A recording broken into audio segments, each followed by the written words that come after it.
1 Samuel pasal 14 ayat 1-23.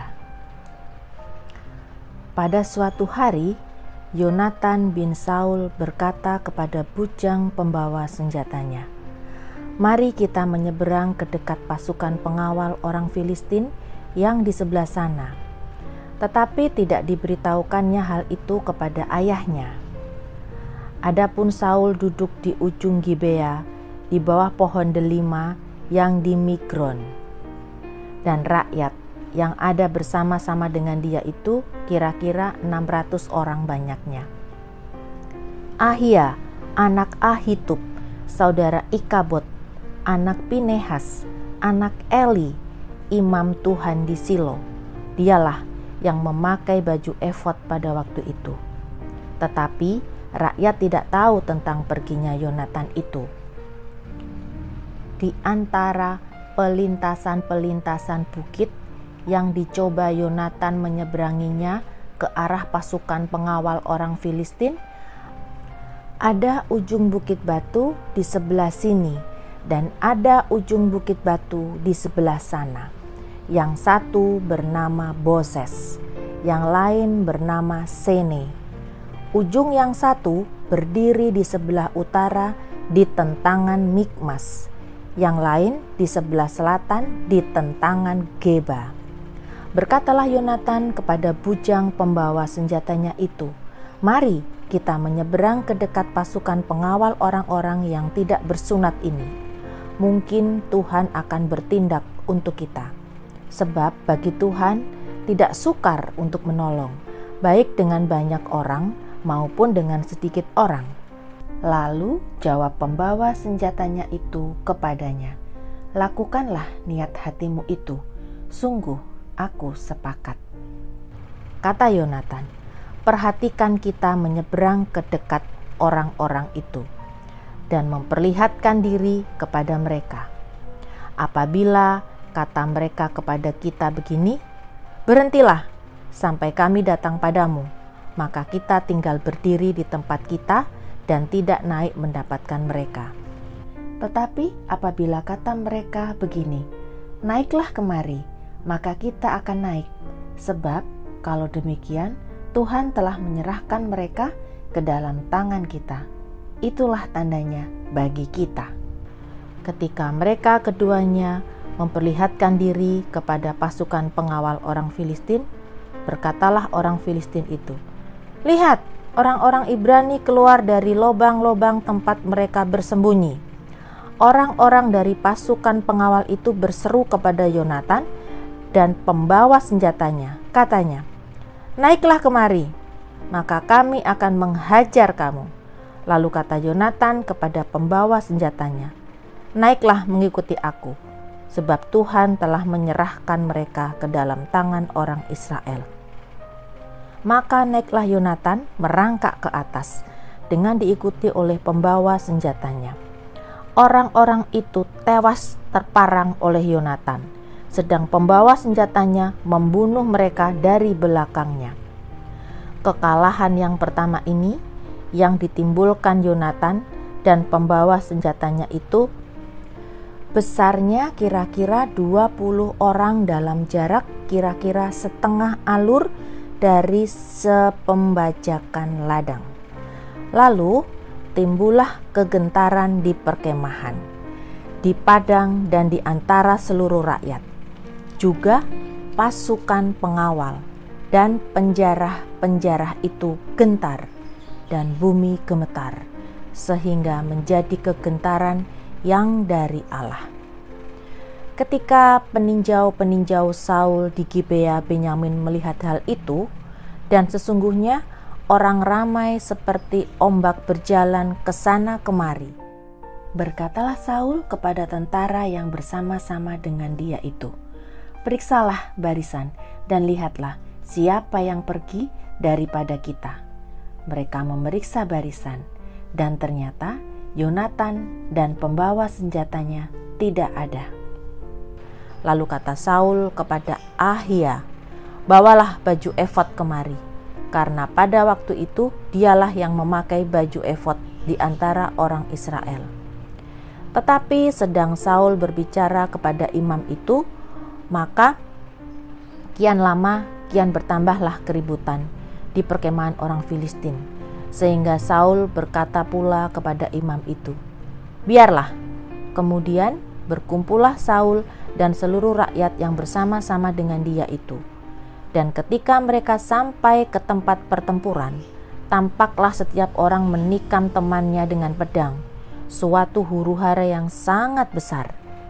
Lagi pula, orang-orang Ibrani yang telah lama tinggal pada orang Filistin dan yang telah ikut maju dalam tentara mereka juga berbalik untuk bergabung dengan orang-orang Israel yang ada bersama-sama dengan Saul dan Yonatan.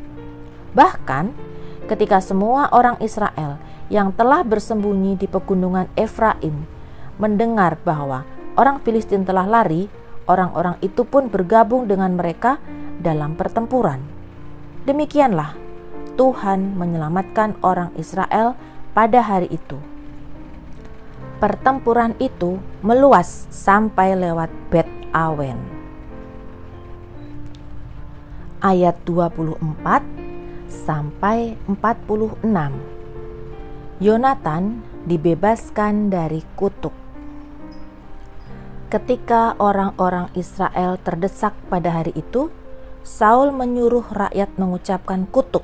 Katanya, "Terkutuklah orang yang memakan sesuatu sebelum matahari terbenam, dan sebelum aku membalas dendam terhadap musuhku. Sebab itu, tidak ada seorang pun dari rakyat yang memakan sesuatu." Dan seluruh orang itu sampailah ke suatu hutan, dan di sana ada madu di tanah. Ketika rakyat sampai ke hutan itu, tampaklah ada di sana madu meleleh. Tetapi tidak ada seorang pun yang mencedoknya ke mulutnya dengan tangan, sebab rakyat takut kepada sumpah itu. Tetapi Yonatan tidak mendengar bahwa ayahnya telah menyuruh rakyat bersumpah. Ia mengulurkan tongkat yang ada di tangannya dan mencelupkan ujungnya ke dalam sarang madu. Kemudian ia mencedoknya ke mulutnya dengan tangan. Lalu matanya menjadi terang lagi. Dan seorang dari rakyat berbicara. Katanya, "Ayahmu telah menyuruh rakyat bersumpah dengan bersungguh-sungguh." Katanya, "Terkutuklah orang yang memakan sesuatu pada hari ini, sebab itu rakyat letih lesu." Lalu kata Yonatan, "Ayahku mencelakakan negeri. Coba lihat, bagaimana terangnya mataku setelah aku merasai sedikit dari madu ini. Apalagi jika sekiranya rakyat pada hari ini boleh makan dengan bebas dari jarahan musuhnya yang telah didapatnya. Tetapi sekarang tidaklah besar kekalahan di antara orang Filistin." Dan pada hari itu mereka memukul kalah orang Filistin dari Mikmas sampai ke Ayalon. Rakyat sudah sangat letih lesu. Sebab itu rakyat menyambar jarahan mereka, mengambil kambing domba, lembu dan anak lembu, menyembelihnya begitu saja di atas tanah dan memakannya dengan darahnya. Lalu diberitahukanlah kepada Saul demikian, "Lihat, rakyat berdosa terhadap Tuhan dengan memakannya dengan darahnya." Dan ia berkata, "Kamu berbuat khianat. Gulingkanlah sekarang juga sebuah batu besar kemari." Kata Saul pula, "Berserak-seraklah di antara rakyat dan katakan kepada mereka, setiap orang harus membawa lembunya atau dombanya kepadaku. Sembelihlah itu di sini, maka kamu boleh memakannya. Tetapi janganlah berdosa terhadap Tuhan dengan memakannya dengan darahnya." Lalu setiap orang dari seluruh rakyat membawa serta pada malam itu lembunya, dan mereka menyembelihnya di sana. Saul mendirikan mezbah bagi Tuhan.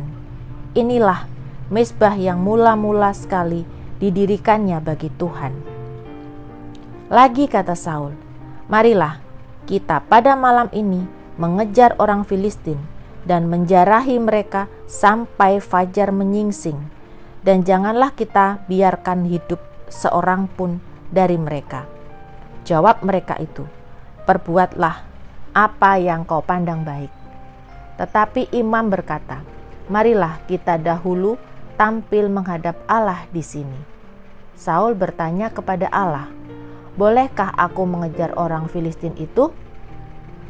Akan kau serahkankah mereka ke dalam tangan orang Israel?" Tetapi pada hari itu ia tidak menjawab Saul.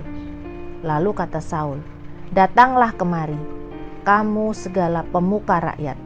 Berusahalah mengetahui apa sebab dosa ini terjadi pada hari ini. Sebab demi Tuhan yang hidup, yang menyelamatkan orang Israel, sekalipun itu disebabkan oleh Yonatan anakku, maka ia pasti akan mati." Tetapi seorang pun dari seluruh rakyat tidak ada yang menjawabnya. Kemudian berkatalah ia kepada seluruh orang Israel, "Kamu berdiri di sebelah yang satu, dan aku serta anakku Yonatan akan berdiri di sebelah yang lain." Lalu jawab rakyat kepada Saul, "Perbuatlah apa yang kau pandang baik." Lalu berkatalah Saul, "Ya Tuhan Allah Israel, mengapa engkau tidak menjawab hamba-Mu pada hari ini?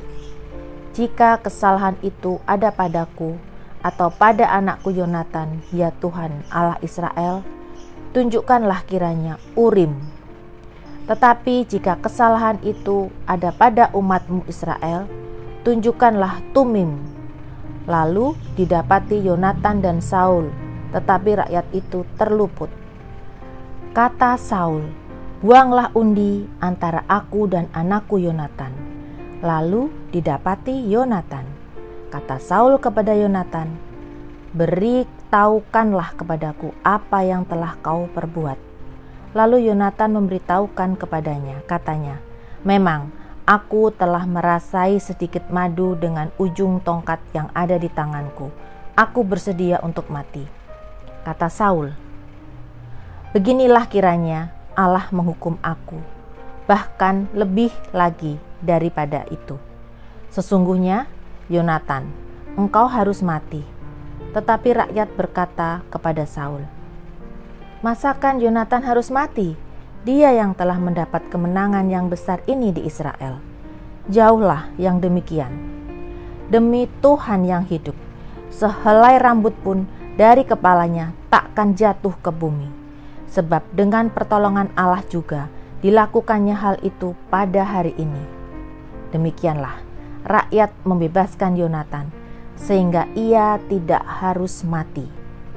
Maka pulanglah Saul setelah mengejar orang Filistin, dan orang Filistin itu pun kembali ke tempat kediamannya. Ayat 47 sampai 52. Catatan tentang musuh-musuh dan keluarga Saul. Setelah Saul mendapat jabatan raja atas Israel, maka berperanglah ia ke segala penjuru melawan segala musuhnya, melawan Moab, Bani Amon, Edom, raja-raja negeri Zoba, dan orang Filistin. Dan kemanapun ia pergi, ia selalu mendapat kemenangan. Ia melakukan perbuatan-perbuatan yang gagah perkasa, memukul kalah orang Amalek, dan melepaskan Israel dari tangan orang-orang yang merampasi mereka. Anak-anak lelaki Saul ialah Yonatan, Yiswi, dan Malkisua. Nama kedua anaknya yang perempuan, yang tertua bernama Merab, yang termuda bernama Mikal. Istri Saul bernama Ahinoam, anak Ahimas. Panglima tentaranya bernama Abner, anak Ner, paman Saul. Kis, ayah Saul, dan Ner, ayah Abner, adalah anak-anak Abiel. Hebat peperangan melawan orang Filistin selama zaman Saul. Dan semua pahlawan dan orang gagah perkasa yang dilihat Saul. dikumpulkannya kepadanya.